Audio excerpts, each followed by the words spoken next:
Hello everyone, আশা করি তোমরা সকলেই খুব ভালো আছো এবং তোমাদের প্রিপারেশন খুব ভালো চলছে। তো পিএসসি ক্লার্কশিপ পরীক্ষা প্রায় চলেই এসেছে। তাই পরীক্ষা দিতে যাওয়ার আগে যেটা জরুরি সেটা হলো প্রিভিয়াস ইয়ারের কোশ্চেন্সগুলোকে খুব ভালো করে অ্যানালিসিস করে নিজের মনের মধ্যে একটা ধারণা তৈরি করা যে কী ধরনের প্রশ্ন আসতে চলেছে এবং সেইভাবে প্রস্তুত হয়ে পরীক্ষা দিতে যাওয়া। তাই আজকের ভিডিওতে আমরা 2019 সালে ক্লার্কশিপ পরীক্ষায় যে সমস্ত জেনারেল নলেজের প্রশ্নগুলো এসেছিল সেই সমস্ত মোস্ট ইম্পর্টেন্ট জেনারেল নলেজের কোশ্চেন্সগুলো নিয়ে আলোচনা করব। তার পাশাপাশি আমি তোমাদের সাথে এখানে কারেন্ট অ্যাফেয়ার্সের প্রশ্নগুলো নিয়েও আলোচনা করব। কেন? যাতে তোমাদের একটা আইডিয়া হয় যে ক্লার্কশিপ পরীক্ষায় কী ধরনের কারেন্ট অ্যাফেয়ার্স দেয়, আর সেই কারেন্ট অ্যাফেয়ার্সগুলোর লেটেস্ট যেটা আপডেট বা ইনফরমেশন, সেই ইনফরমেশনটাও আমি তোমাদেরকে প্রোভাইড করে দেব। এর পাশাপাশি বলে রাখি, তোমরা যদি কারেন্ট অ্যাফেয়ার্স সেকশনটাকে ক্লার্কশিপ পরীক্ষার জন্য তৈরি করতে চাও, কারেন্ট অ্যাফেয়ার্সের ওপর দুখানা ডিসকাশন ভিডিও আমাদের চ্যানেলে অলরেডি আপলোড করা আছে, যেখানে top 500 most important current affairs নিয়ে আলোচনা করা হয়েছে। সেই দুটো ভিডিও যদি তোমরা দেখে যাও, আমি তোমাদেরকে অ্যাসিওর করতে পারি তোমাদের লাস্ট 1 ইয়ারের মোস্ট ইম্পর্টেন্ট কারেন্ট অ্যাফেয়ার্সগুলো খুব ভালোভাবে তৈরি হয়ে যাবে। সেখানে তোমার মেমোনিক্সের সাহায্যে তোমরা কিভাবে মনে রাখতে পারবে তারও কিছু কিছু ট্রিক্স বলে দেওয়া আছে। আর যদি তোমরা বাকি জেনারেল নলেজের প্রশ্নগুলোকে রিভাইজ করতে চাও, সেটার লিঙ্কও আমি ডেসক্রিপশন বক্সে দিয়ে দিচ্ছি। সেখানে কুড়িটা করে মোস্ট ইম্পর্টেন্ট প্রশ্নগুলো আলোচনা করা হয়েছে, সেটাও তোমরা দেখে নিতে পারো। চলে আসি আজকের ক্লাসের প্রথম প্রশ্নে, যেটা 19 সালে আসা প্রশ্নগুলোর মধ্যে প্রথম প্রশ্ন সেটা হচ্ছে যে মহাত্মা গান্ধী তার অসহযোগ আন্দোলন প্রথম শুরু করেন কোন জায়গায়? যুক্তরাজ্যে, দক্ষিণ আফ্রিকায়, ভারতবর্ষে নাকি জিম্বাবুয়েতে? এটার উত্তর তোমরা সকলেই জানো যে মহাত্মা গান্ধী তার অহিংস অসহযোগ আন্দোলন করেছিলেন যখন তিনি দক্ষিণ আফ্রিকায় ছিলেন, তাই না? চলে আসি পরবর্তী প্রশ্নে, সেটাও মহাত্মা গান্ধীকে নিয়ে। যে মহাত্মা গান্ধীকে তো হত্যা করা হয়েছিল 30শে জানুয়ারি, কিন্তু কত সালে সেটা? তো এর অ্যান্সার হবে অপশন নাম্বার 2, 1948 সালে। 1948 সালে 30শে জানুয়ারি মহাত্মা গান্ধীকে হত্যা করা হয়। কোথায় হত্যা করা হয়েছিল? না, দিল্লির একটা বিড়লা হাউসের সামনে। দিল্লির বিড়লা হাউসের সামনে মহাত্মা গান্ধীকে হত্যা করা হয়েছিল 1948 সালে। পরবর্তী প্রশ্ন হলো গৌতম বুদ্ধের জন্মস্থান কোথায়? কপিলাবস্তু, সারনাথ, বুদ্ধগয়া নাকি লুম্বিনী? দেখো এখানে যে কটা জায়গার নাম বলে দেওয়া আছে, প্রত্যেকটা জায়গায় গৌতম বুদ্ধের স্মৃতি বিজড়িত। তবে গৌতম বুদ্ধের জন্মস্থানের যদি কথা বলে, জন্মস্থান হলো কপিলাবস্তু। কোন জায়গায়? কপিলাবস্তু হলো গৌতম বুদ্ধের জন্মস্থান। পরবর্তী প্রশ্ন ক্লার্কশিপ পরীক্ষার জন্য এবারেও ইম্পর্টেন্ট, সেটা হলো বাংলার যারা মনীষীরা রয়েছেন তাদের জন্মস্থান, কোন জেলায় তাদের জন্ম, এবং পার্টিকুলার যদি গ্রামও মনে রাখতে পারো তাহলে খুব ভালো হয়। ঠিক আছে, এটা তোমরা একটু দেখে নিও। তো প্রথম এই যে প্রশ্নটা রয়েছে সেটা হলো বিদ্যাসাগরের জন্মভূমি বীরসিংহ গ্রাম, সেটি নিম্নলিখিত কোন জেলায় বিদ্যাসাগরের জন্মভূমি? তো হুগলি জেলা, নদিয়া জেলা, পশ্চিম মেদিনীপুর জেলা নাকি হাওড়া জেলা? এটা হবে পশ্চিম মেদিনীপুর জেলা। পশ্চিম মেদিনীপুর জেলার বীরসিংহ গ্রামে 1820 সালে তোমার ঈশ্বরচন্দ্র বিদ্যাসাগরের জন্ম হয়। কত সালে? 1820 সালে। সালটাও মাথায় রেখো, হ্যাঁ?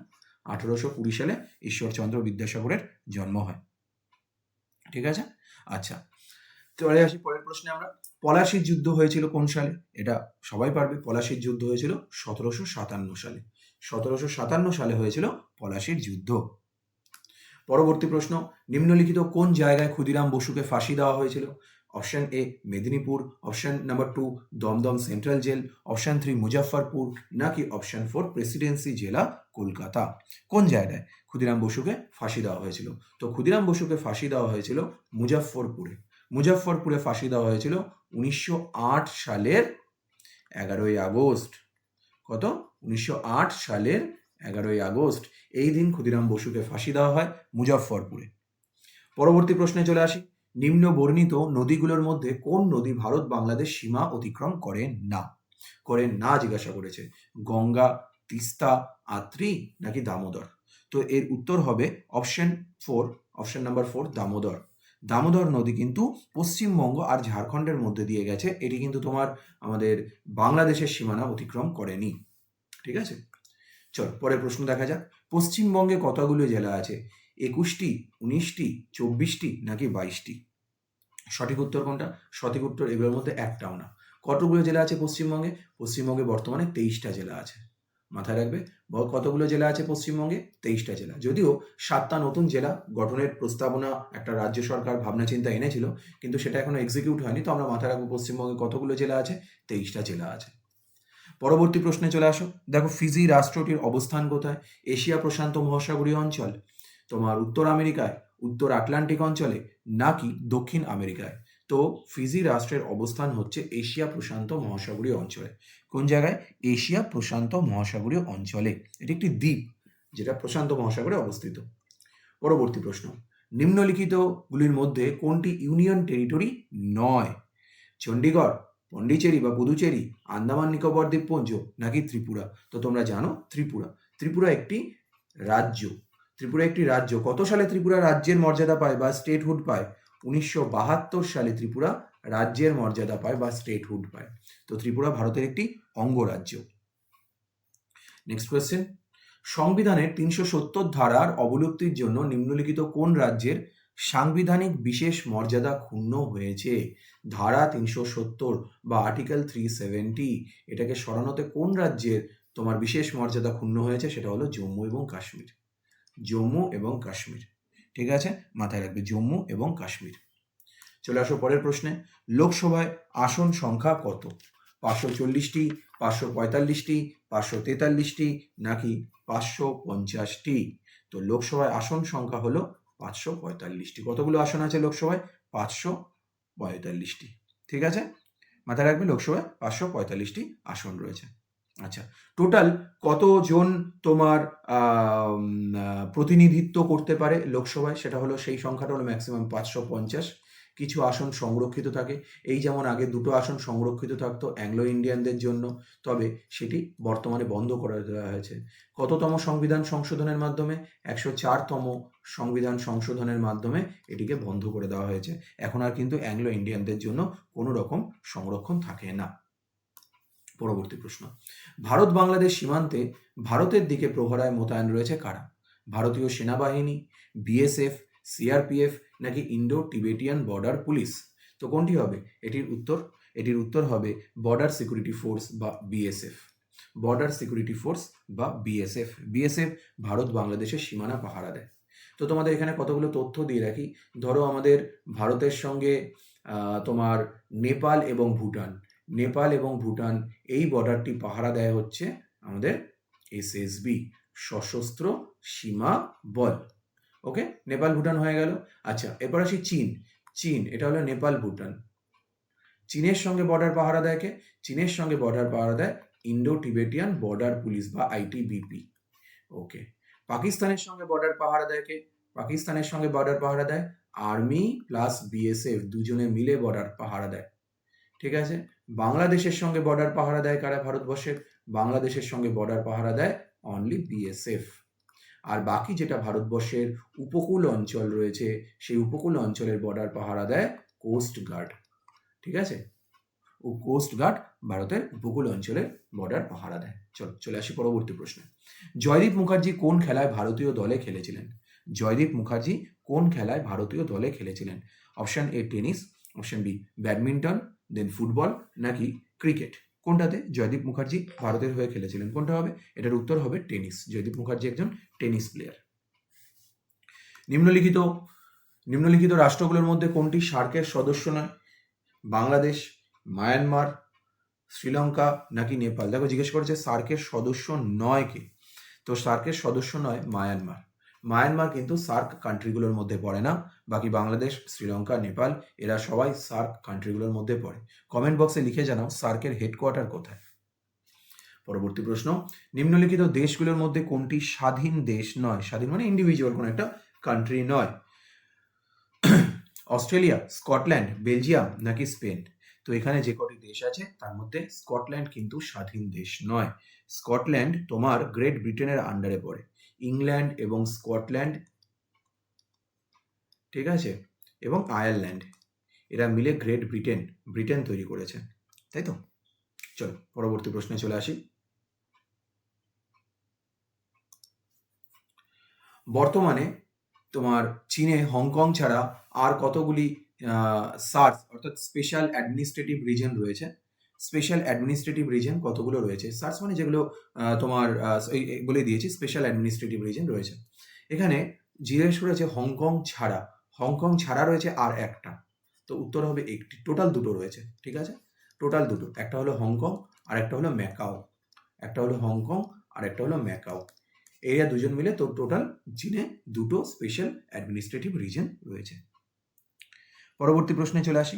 পরবর্তী প্রশ্ন হচ্ছে সম্মিলিত জাতিপুঞ্জের মানবাধিকার কমিশনের সদর দপ্তর কোথায় রয়েছে? সম্মিলিত জাতিপুঞ্জের জেনেভায়, ওয়াশিংটনে, প্যারিসে নাকি লন্ডনে? তো সম্মিলিত জাতিপুঞ্জের মানবাধিকার কমিশনের সদর দপ্তর রয়েছে জেনেভাতে। কোথায় রয়েছে?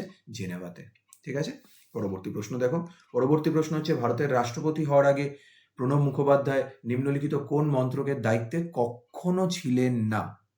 প্রণব মুখোপাধ্যায় রাষ্ট্রপতি হওয়ার আগে অনেকগুলো মন্ত্রীর পোর্টফোলিও সামলেছেন, কিন্তু যেটা তিনি কখনো ছিলেন না সেটা হলো রেল। উনি প্রতিরক্ষা মন্ত্রী ছিলেন, উনি অর্থমন্ত্রী ছিলেন, উনি বিদেশ মন্ত্রীও ছিলেন, কিন্তু কখনো রেল মন্ত্রী ছিলেন না।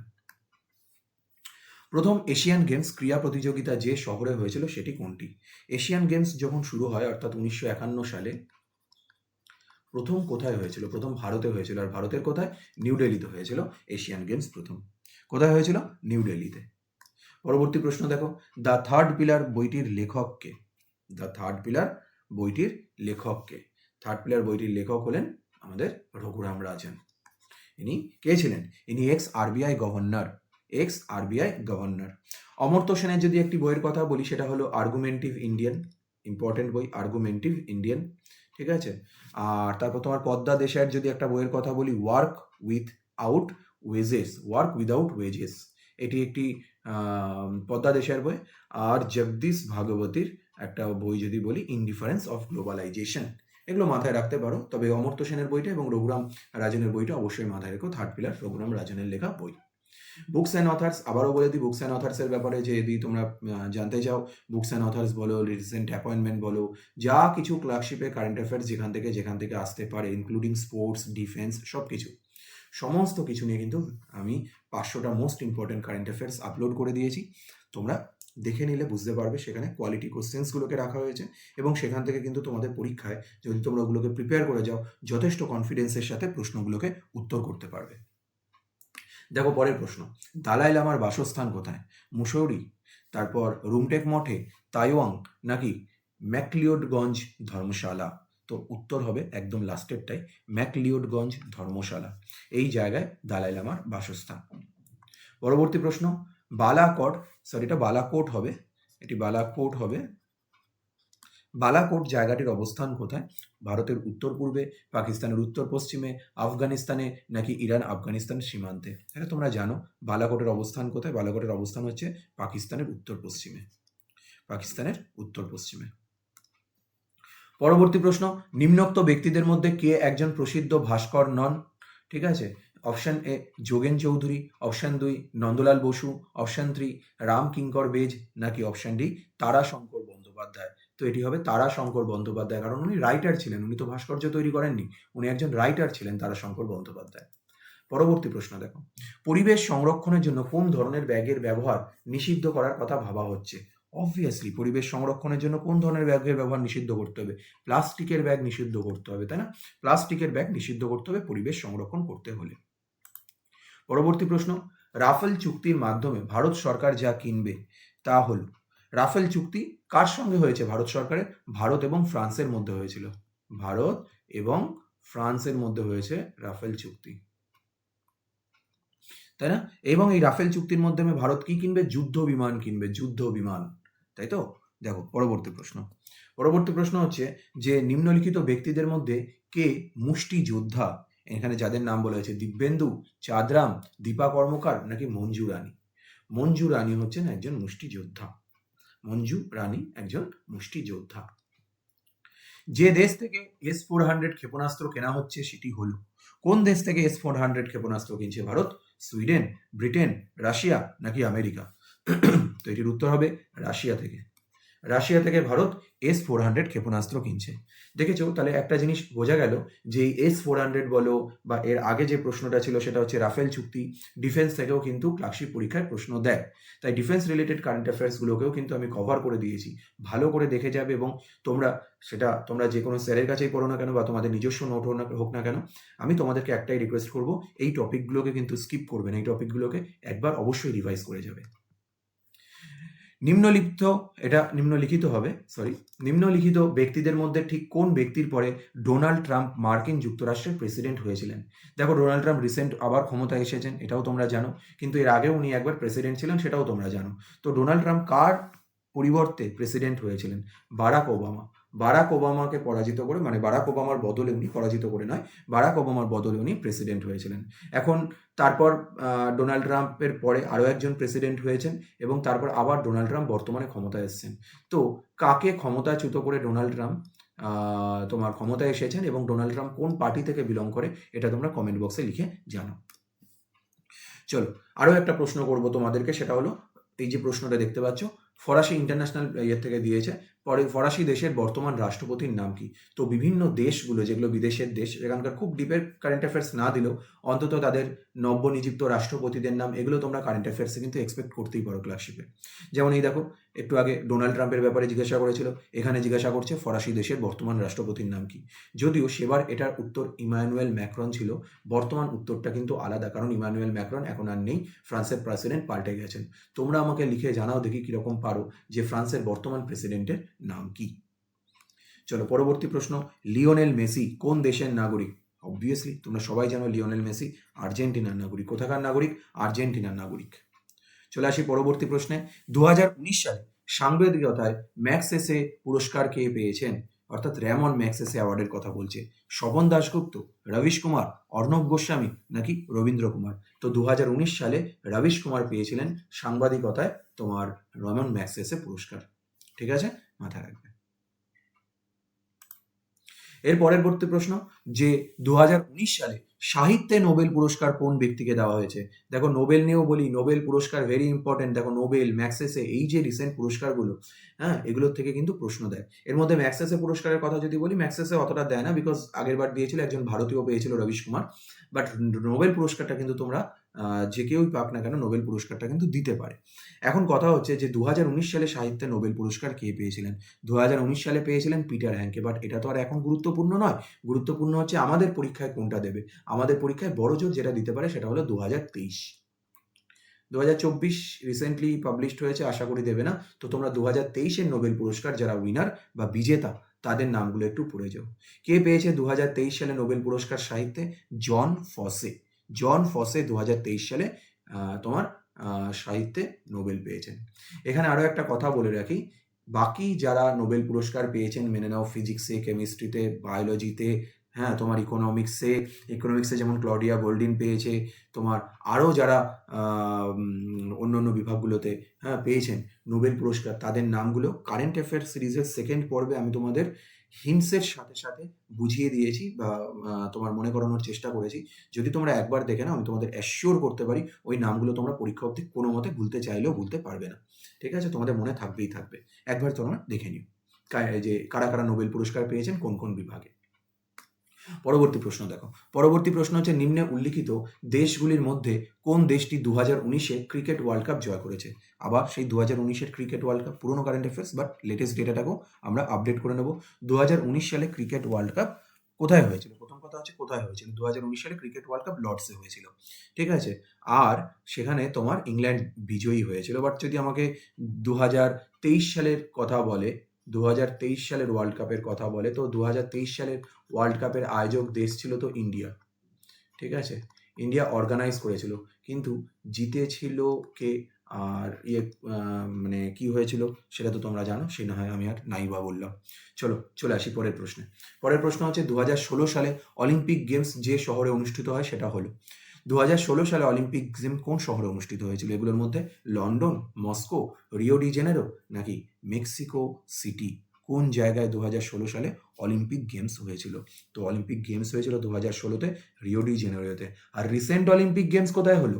প্যারিসে অলিম্পিক গেমস হলো, রিসেন্ট প্যারিস অলিম্পিক। তো প্যারিস অলিম্পিক্সের প্রশ্ন আমি কভার করেছি, প্যারিস অলিম্পিক্সের প্রশ্ন খুব ইম্পর্টেন্ট দাঁড়িয়ে যাচ্ছে তোমাদের জন্য। অলিম্পিক্সে তোমার ফ্ল্যাগ বিয়ারার কে ছিল, ভারত কতগুলো পদক জিতেছে, আবার বিশেষ করে বাংলা থেকে যারা খেলোয়াড়রা গেছেন তারা কে কোন বিভাগে খেলেছেন, এগুলো কিন্তু তোমরা তৈরি করে যাবে।